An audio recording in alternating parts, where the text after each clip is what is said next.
നിങ്ങളുടെ ഇഷ്ട പരമ്പരകൾ എക്സ്ക്ലൂസീവായി സൺ നെക്സ്റ്റ് ആപ്പിലൂടെ തികച്ചും ഫ്രീ ആയി ഇപ്പോഴേ ആപ്പ് ഡൗൺലോഡ് ചെയ്യൂ. അതെ ശ്യാമേട്ട, അമ്മ ഹർഷയുടെ വീട്ടിലേക്കാവും പോയതെന്ന് ഭാനുമ്മ പറഞ്ഞപ്പോഴാ ഞാൻ ഓർത്തത്. ഹർഷയും 3 മാസം ഗർഭിണിയാ.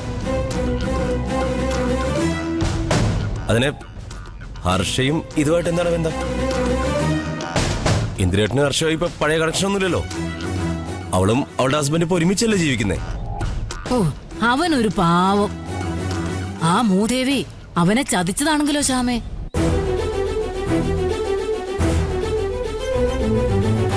ഇന്ദിരേട്ടനെ കുറിച്ച് അങ്ങനെ ചിന്തിക്കാൻ പാടില്ലാത്തതാ. പക്ഷേ എനിക്കും ഇപ്പൊ അങ്ങനെ ഒരു ഡൗട്ട് തോന്നുക ശ്യാമേട്ട. ജോത്സ്യം പറഞ്ഞ പ്രകാരം 7 മാസം കഴിഞ്ഞ് അവര് പ്രസവിക്കും. എന്റെ സോനെ, 7 മാസം കഴിഞ്ഞാൽ ഹർഷ മാത്രമല്ല പ്രസവിക്കുന്നത്. ഒരുപാട് സ്ത്രീകളുടെ ഡെലിവറി എന്ന് നടക്കും. ഓരോ ദിവസവും ലോകത്ത് എത്രയോ കുഞ്ഞുങ്ങൾ ജനിക്കുന്നു. അതൊക്കെ ഇന്ദിരേട്ടന്റെ കണക്കിൽ എഴുതാൻ പറ്റുമോ? പക്ഷെ ജോത്സ്യരുടെ വാക്ക് കേട്ട് അമ്മ നേരെ പോയത് ഹർഷയുടെ വീട്ടിലേക്കല്ലേ ശ്യാമേട്ട? അതെന്തിനാ? കുറെ നാളായി അമ്മയും ഹർഷയും തമ്മിൽ നല്ല അടുപ്പത്തില. ശ്യാമേട്ടൻ തിരിച്ചു വരുന്നത് വരെ ഞാനും അതിന് കുറച്ചൊക്കെ സപ്പോർട്ട് ചെയ്തിട്ടുണ്ട്. അന്ന് ഇന്ദ്രേട്ടനും അമ്മയുടെ വരച്ച വരയിലായിരുന്നല്ലോ. അതൊക്കെ ആലോചിക്കുമ്പോ എനിക്കെന്തോ വല്ലാത്ത ടെൻഷൻ തോന്നാ. ആ, എനിക്ക് നല്ല പേടിയുണ്ട് ശ്യാമേ. ജോത്സ്യരുടെ പ്രവചനം പോകുന്നത് അങ്ങോട്ടേക്ക് തന്നെയാ. ഓ, ഇതൊക്കെ വല്ലവരും അറിഞ്ഞ അനുപമയുടെ ഇന്ദ്രന്റെയും ജീവിതം തകരും. മനസ്സിലായി. ഇപ്പോ എനിക്കും കാര്യങ്ങൾ ക്ലിയറായി വരുന്നുണ്ട്. പക്ഷേ നമ്മളിതൊന്നും വിശ്വസിക്കാൻ പോകുന്നില്ല ഭാനുവമ്മേ. കാരണം ജ്യോത്സ്യരുടെ പ്രവചനത്തിന് ശാസ്ത്രീയമായി ഒരടിത്തറയുമില്ല. ഇത് വിശ്വാസത്തെ ഉപയോഗപ്പെടുത്തിക്കൊണ്ടുള്ള ഒരു ചതിയായിട്ട് നമ്മൾ ഇതിനെ കാണാൻ പാടുള്ളൂ. ശ്യാമേണ്ണ എന്തൊക്കെയാ പറയുന്നേ?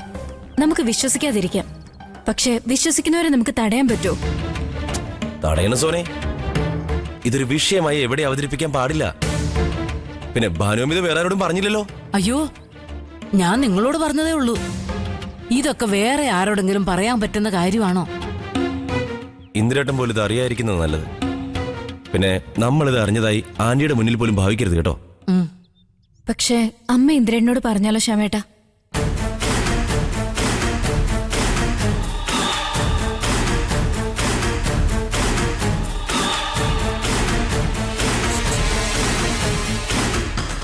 എങ്കിൽ ഒരു കാര്യം ഉറപ്പിച്ചോ, ഇത് ഇന്ദിരേട്ടനെയും അനുചേച്ചിയും തമ്മിൽ പിരിക്കാൻ വേണ്ടി ആന്റി ഹർഷയും തമ്മിൽ പ്ലാൻ ചെയ്തുണ്ടാക്കിയ പദ്ധതിയാ. അതിലൊരു സംശയവും വേണ്ട.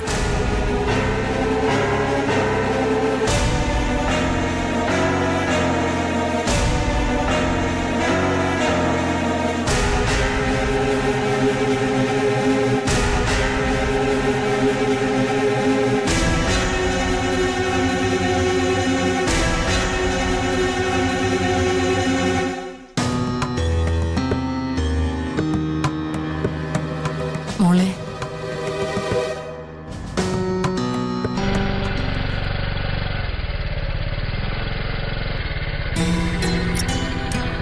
എന്താ ഇന്ദിര? രാസങ്ങളില്ലേ? സാറോടുണ്ട്, അകത്തേക്ക് വാ. വാ.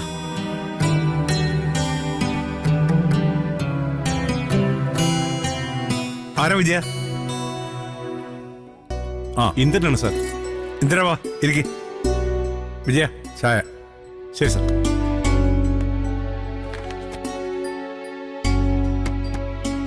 പിന്നെ എന്താ ഇന്ദിര ഈ വഴിക്ക്? പ്രത്യേകിച്ച് വിശേഷം എന്തെങ്കിലും? ഞാൻ സത്യനെ ഒന്ന് കാണാൻ വന്നതാ. സത്യം?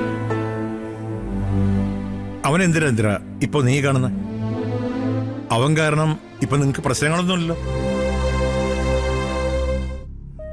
സച്ചിയുടെ വീട്ടിൽ നിന്ന് ഷോപ്പിൽ നിന്നൊക്കെ അവൻ മാറുകയും ചെയ്തു. അതല്ല അങ്കിൾ, സത്യനെ കുറ്റപ്പെടുത്താനോ അവനെ തിരുത്താനോ ഒന്നും അല്ല ഞാൻ വന്നത്.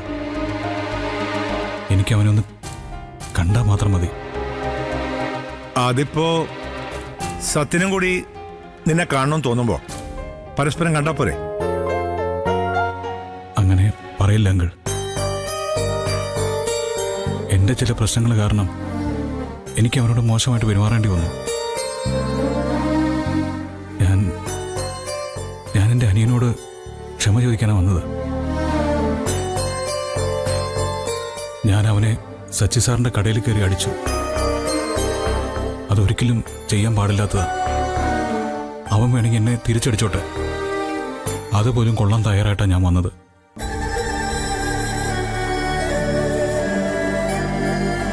ഇല്ല, ഏട്ടൻ ഈ സങ്കടം കണ്ട് ഞാൻ പതറാൻ പാടില്ല. ഞാനിപ്പോൾ തിരിച്ചു പോയാ ആ വീട് പഴയതുപോലെയാവും. പിടിച്ചു നിന്നേ പറ്റൂ.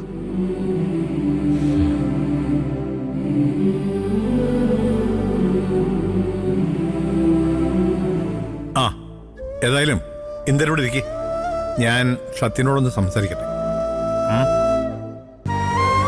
ആ, നീ ചേട്ടൻ വന്നറിഞ്ഞല്ലേ? സത്യ, സോറിടാ, നീ എന്നോട് ക്ഷമിക്കണം. സെന്റിമെന്റൽ ഡ്രാമയെന്ന് എന്നോട് വേണ്ട. ചിലരും മിണ്ടാപ്രാണികളെ വളർത്തുന്നത് സ്നേഹം കൊണ്ട് മാത്രമല്ലെന്നും അവരുടെ ക്ഷോഭം അവറ്റകളോട് തീർക്കാൻ വേണ്ടിയാണെന്നും ഞാൻ എവിടെ വായിച്ചിട്ടുണ്ട്.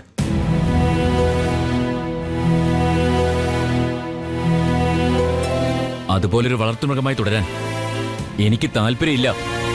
എടാ സത്യ, നീ എന്തൊക്കെയാടായി പറയുന്നേ? എടാ, ഞാൻ നിന്നെ ഒന്ന് തല്ലിപ്പോയെന്നുള്ളൂ സത്യ.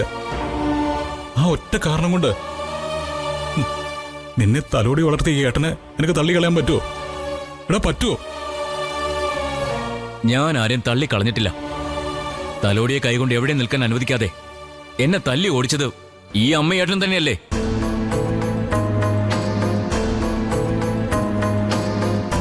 ഇത്രയും നാളത്തെ അനുഭവം കൊണ്ട് വെറുക്കാനും അകലാനും ഒക്കെ ഞാനും പഠിച്ചു. ഇനി എന്നെക്കുറിച്ച് ആരും അന്വേഷിക്കണ്ട. എന്റെ വഴി ഞാൻ നോക്കിക്കോളാം.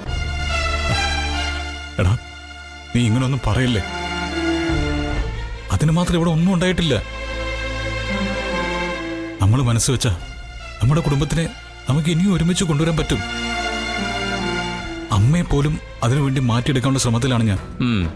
അമ്മ മാറണം, അമ്മയെ മാറ്റിയെടുക്കണമെന്ന് നിരന്തരം പറഞ്ഞതുകൊണ്ടാണല്ലോ ഞാൻ നിങ്ങൾക്കൊക്കെ ശത്രുവായത്. ഇനി ഈ ജന്മത്തില് നമ്മുടെ അമ്മയ്ക്കൊരു മാറ്റം ഉണ്ടാവുമെന്ന് ഞാൻ പ്രതീക്ഷിക്കുന്നില്ല. അങ്ങനൊരു മാറ്റം ഉണ്ടാവണമെങ്കിൽ ഏട്ടൻ അമ്മയെ ഉപേക്ഷിക്കണം.